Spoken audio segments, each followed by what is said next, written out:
sommes dans une alliance. Dans une alliance, tout n'est pas toujours bon.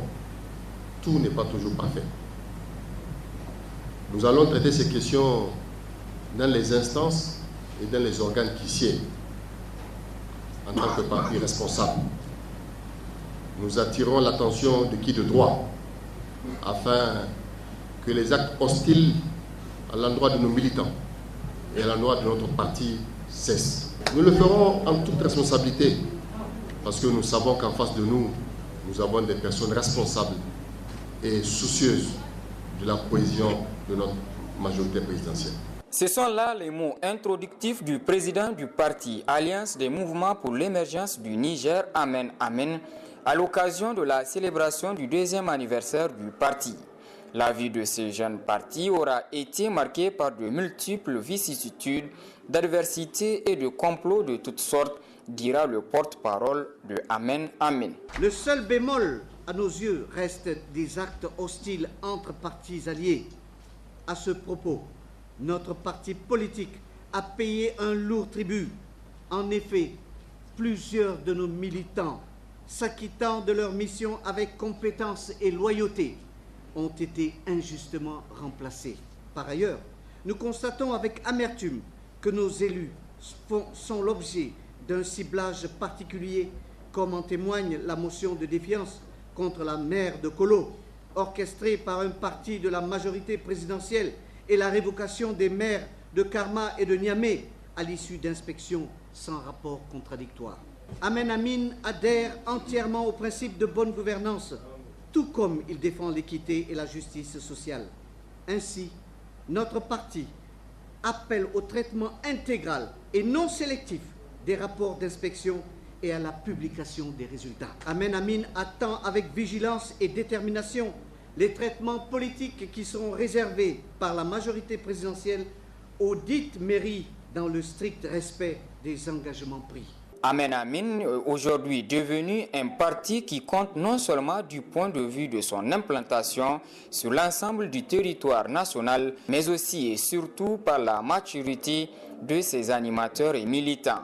La formation politique de Omar Hamidou Tiana regrette cependant la baisse persistante des cours de l'uranium et du pétrole, grand pourvoyeur des ressources financières pour le pays, et se réjouit de l'accalmie retrouvée au front social. Nous exhortons le gouvernement à plus investir dans le développement du secteur agro-industriel, qui est la seule et à même d'assurer à notre économie une croissance durable.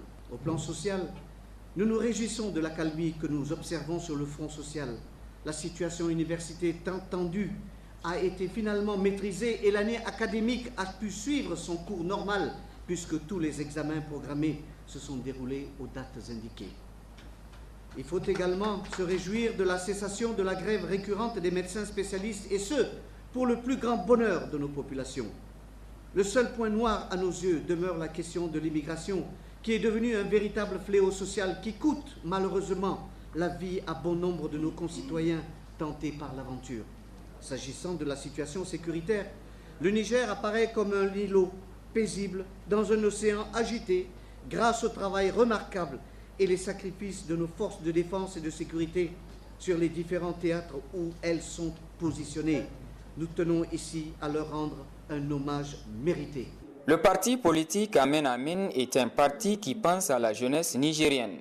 Il constitue de nos jours l'une des formations politiques à saluer officiellement les exploits réalisés par nos sportifs.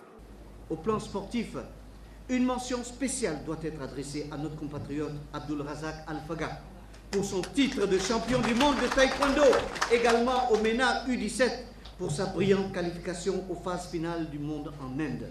Au plan diplomatique, l'élection de plusieurs de nos compatriotes à la tête d'organisations internationales que je ne citerai, à l'exemple de l'ACCEDNA, de l'UEMOA, témoigne de la crédibilité extérieure de notre pays. Au plan international, si l'élection présidentielle dans d'autres pays suscite de vives inquiétudes, la brillante élection d'Emmanuel Macron à la tête de la République française augure de bonnes perspectives pour nos relations bilatérales et pour la jeunesse du monde. Pour Amen Amin, qui partage ses convictions libérales, cette élection est un grand motif de satisfaction.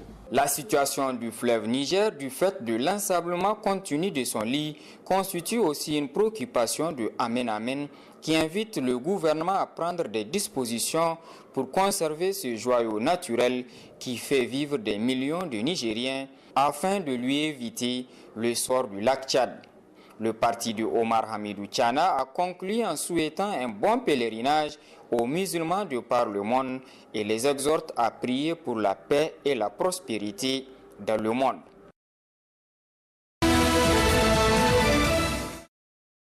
La coordination MPR Jamouria, à l'issue du renouvellement de ses structures de base, a organisé une conférence extraordinaire au siège du MPR Jamouria afin de procéder à la mise en place du nouveau bureau de l'arrondissement communal Niamey 1. C'est par consensus que les militants du MPR Jamouria ont procédé à la mise en place de ce nouveau bureau afin de témoigner du climat radieux qui règne au sein du parti.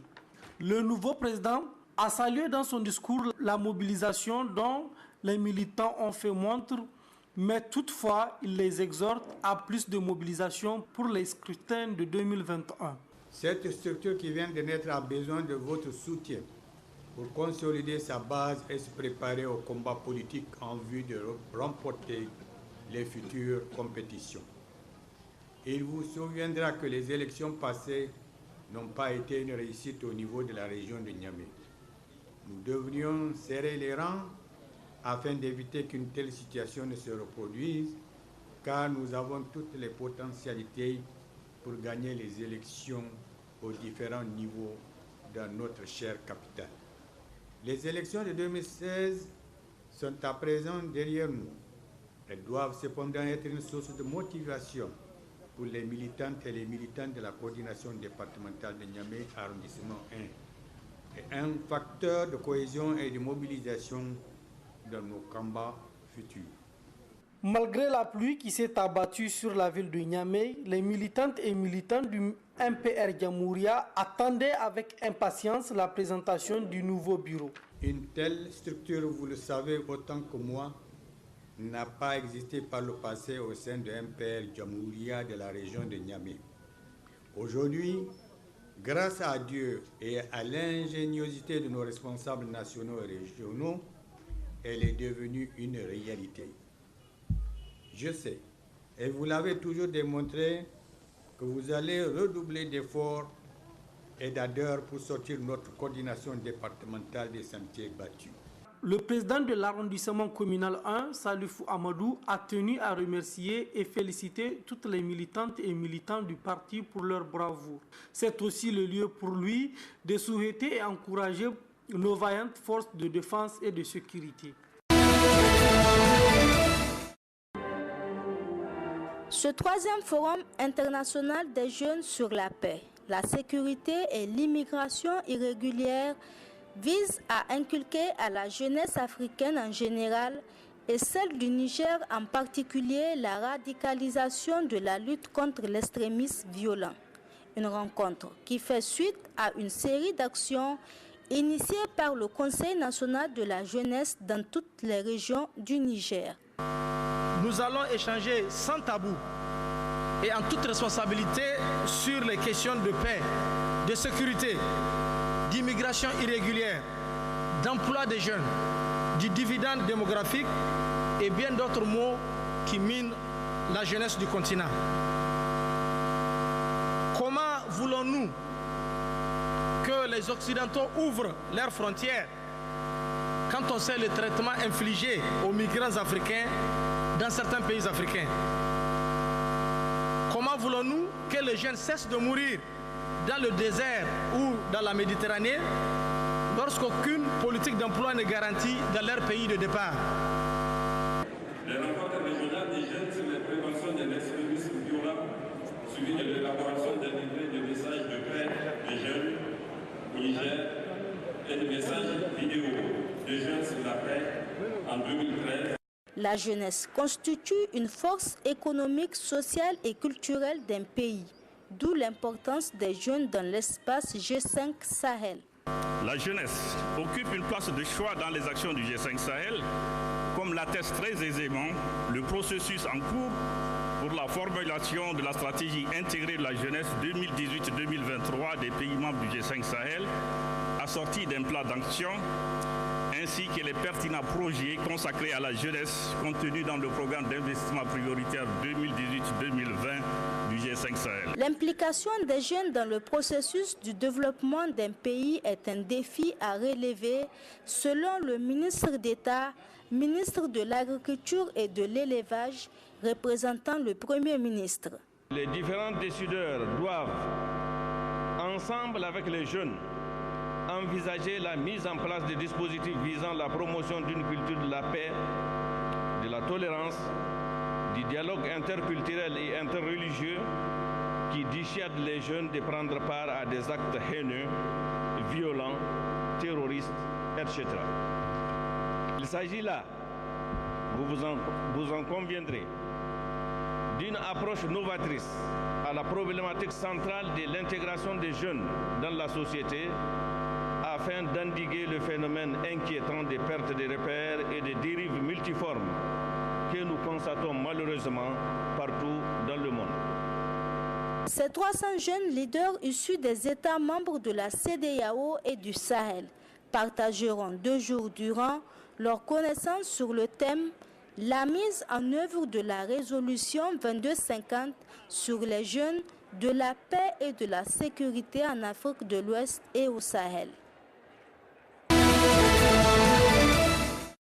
La présente rencontre a pour but d'informer et de sensibiliser les contributeurs sur les réformes d'une business. Elle est organisée par le ministère en charge du commerce et rentre dans le cadre de la poursuite de la vulgarisation des réformes mises en œuvre par le gouvernement pour améliorer le climat des affaires au Niger.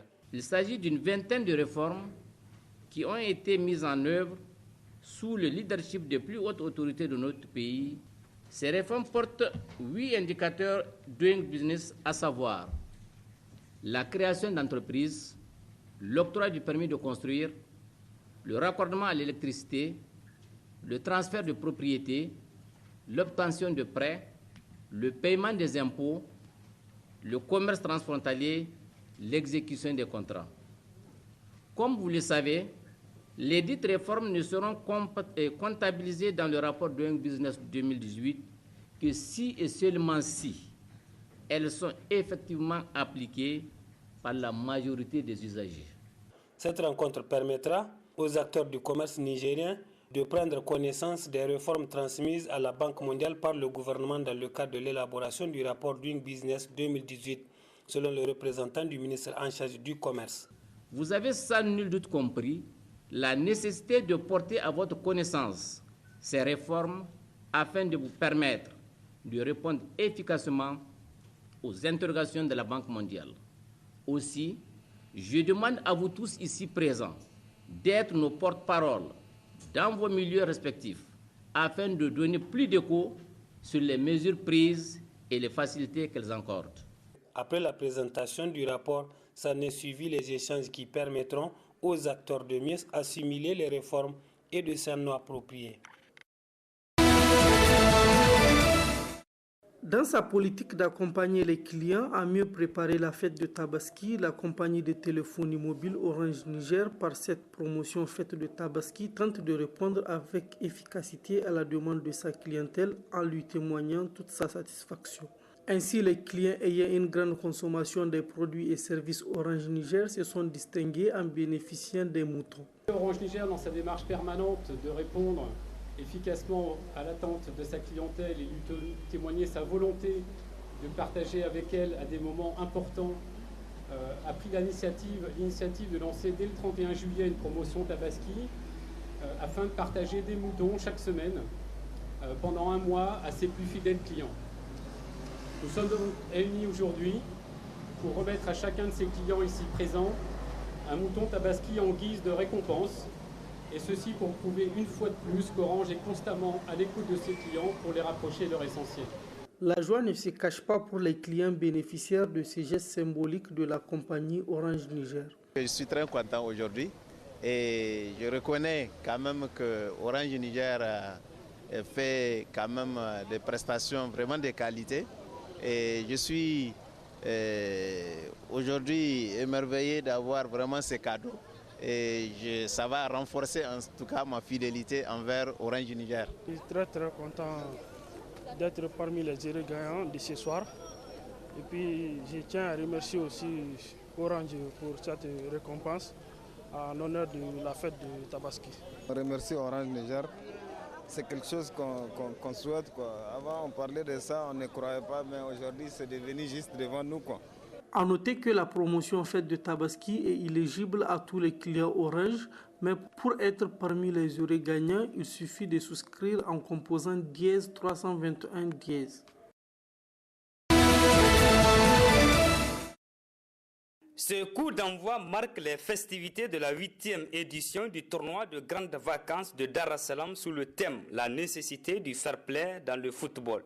Selon le comité d'organisation, le choix du thème de cette année n'est pas fortuit et cadre parfaitement avec l'ambition des organisateurs qui visent à rassembler les jeunes talents du quartier Dar es Salaam à travers le sport. Toutes les conditions sont créées pour une bonne réussite de ce tournoi qui a comme levier l'esprit de fair play et de donner l'opportunité aux talentueux de s'épanouir.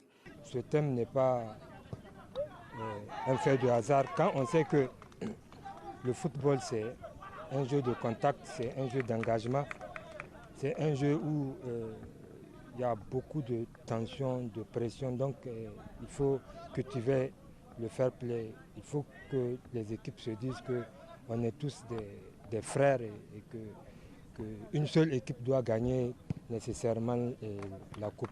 Je ne dirais pas que toutes les conditions sont réunies. Quand on sait que le TGV de Dar es Salaam continue toujours à souffrir de manque de sponsors, il n'y a que le parrain et certains habitants du quartier qui mettent la main dans la pâte pour que chaque année on arrive à réaliser. Cette 8e édition est parrainée par l'honorable Soumana Sanda, comme d'habitude connu pour son sens élevé, son courage et sa bravoure d'offrir à la jeunesse nigérienne de s'amuser sportivement de ses talents. Un parrainage bien accueilli par les promoteurs du tournoi qui l'encouragent à persévérer dans le même sens. Au parrain qui est le député Soumana Sanda, l'honorable, qui ça fait 8 ans qu'il est en train de parrainer le TGV. Et donc on profite de cette occasion pour lui dire merci. Le TGV, c'est un moment d'engouement pour la jeunesse de Dar es Salaam. Et au-delà de la jeunesse de Dar es Salaam, la jeunesse de Niamey. Parce que le TGV est en train de franchir le cadre de l'arrondissement communal Niamey 2. Donc ça s'étend aux autres quartiers de Niamey et qui ont pris goût de participer au TGV de Dar es Salaam. Donc ça franchit les frontières de l'arrondissement communal Niamey 2. Donc c'est l'ensemble de la jeunesse de Niamey qui est en train de se retrouver autour du TGV de Dar es Salaam. 11 équipes reparties en 3 groupes participent à ce rendez-vous du donner et du recevoir durant un mois. Les équipes participantes s'affronteront en vue de déterminer l'équipe championne de la 8e édition et c'est le quartier Dar es Salaam qui gagne dans un esprit de fraternité. Le match d'ouverture oppose l'équipe de RCL en jaune à celle de Rekazenol FC en blanc. Notons que l'absence du parrain, l'honorable Soumana Sanda, est due aux travaux de l'Assemblée nationale. La famille du basketball nigérien a vécu le samedi 5 août dernier des tristes moments de son histoire à l'occasion de la finale homme de la Coupe du Président de la République. La rencontre ASAF-AS Nigelec a dû être arrêtée au premier quart-temps pour des raisons qu'étale ici le secrétaire général du bureau exécutif de l'ASAF. Ce que nous avons vu comme côté arbitrage le jour-là, c'est venu pour corroborer ce que nous avions depuis sur l'arbitrage, sur la non-neutralité de l'arbitrage. Et face à cela, nous avons agi. Nous avons voulu que les arbitres soient rappelés à l'ordre Nous n'avons pas eu d'interlocuteur et nous nous sommes dit, bon, dans ces conditions, nous ne pouvons pas continuer à jouer. Et au moment où nous avons décidé de retirer nos joueurs, nous étions à la 7e minute du premier quart-temps. Déjà, notre équipe totalisait 13 fautes, alors que l'adversaire qui, dès l'entame du jeu, se mettait à cogner, à bousculer, à terrasser, n'avait que 2 fautes. 13 fautes sur 2. Et sur ces 13 fautes-là, nos joueurs clés ont été ciblés par les arbitres pour les coller le match et des fautes. Et nous savons en la circonstance que c'est un moyen facile d'abattre l'adversaire. Vous ciblez ses meilleurs joueurs et vous leur collez des fautes dès le premier quart-temps, ils sont limités, ils vont se livrer. Nous disons non, trop c'est trop. Le bureau de l'ASAF affirme dévoiler les preuves matérielles qu'il a à sa disposition concernant la partialité des arbitres de la finale au moment opportun. El Haj Amadou Boubacar décrit au passage le cas du directeur technique national de la FENI Basket. Si, au niveau de certaines disciplines, on connaît d'avance le corps arbitral, au niveau de la réunion technique, et on n'a pas dit, on n'a pas désigné les arbitres qui allaient arbitrer les matchs. J'aimerais dire à ce niveau que le directeur technique national, c'est lui l'entraîneur de l'AS Nigelec. Et ça, c'est une aberration que nous traînons depuis l'année passée. Un directeur technique national est censé être neutre, au-dessus de la mêlée. Et il ne doit pas descendre dans l'arène pour être entraîneur et coacher une finale d'une coupe nationale. Le directeur technique national assis sur le banc de l'AS Nigelec. Qu'est-ce qu'il cherche là-bas? Et cette situation dure depuis l'année passée. Nous avons suivi l'élément de Bonferré où les 2 coachs ont été interviewés. Il appelle à la fédération de sanctionner l'ASAF. Eh bien, nous saisissons l'occasion pour demander à la fédération de sanctionner le directeur technique national qui est coach de l'AS Nigelec et directeur technique de la Nigelec. Il est juge et parti parce que son rôle de directeur technique national fait de lui de facto le président de la commission d'homologation des matchs de la fédération. Donc il est juge et parti. L'arbitre de la rencontre a mis fin à la finale homme avant même l'épuisement du temps imparti en pareille circonstance. L'ASAF déplore également cet état de fait. Au moment où on négociait l'ASAF à reprendre la finale, eh bien, l'arbitre de tête, M. Kader, est parti mettre fin au match. Et je me rappelle, une des autorités demandait même, bon, est-ce que la commission des arbitres ne va pas changer les arbitres, désigner d'autres arbitres pour que la finale puisse continuer. Et là aussi, la commission des arbitres a dit niet. Soit on compose avec leurs arbitres désignés, ou bien le match n'aura pas lieu. Je tiens à soulever ça aussi à ce niveau-là. Ok, la médiation n'a pas eu la chance d'aboutir parce que entre-temps, le temps réglementaire imparti dans ces conditions où une équipe décide d'abandonner temporairement le terrain n'est même pas épuisé quand l'arbitre Kader est monté pour mettre fin à la rencontre. Aujourd'hui, ASAF est le club de basketball le plus ancien en activité. Le face-à-face avec la presse des membres du bureau du club, accompagnés de leur directeur technique national, de ce 9 août vise à mieux édifier la famille du basketball sur les dangers qui guettent la balle au panier nigérien, selon son secrétaire général qui s'est dit prêt à répondre devant la commission spécialisée chargée de statuer sur la question.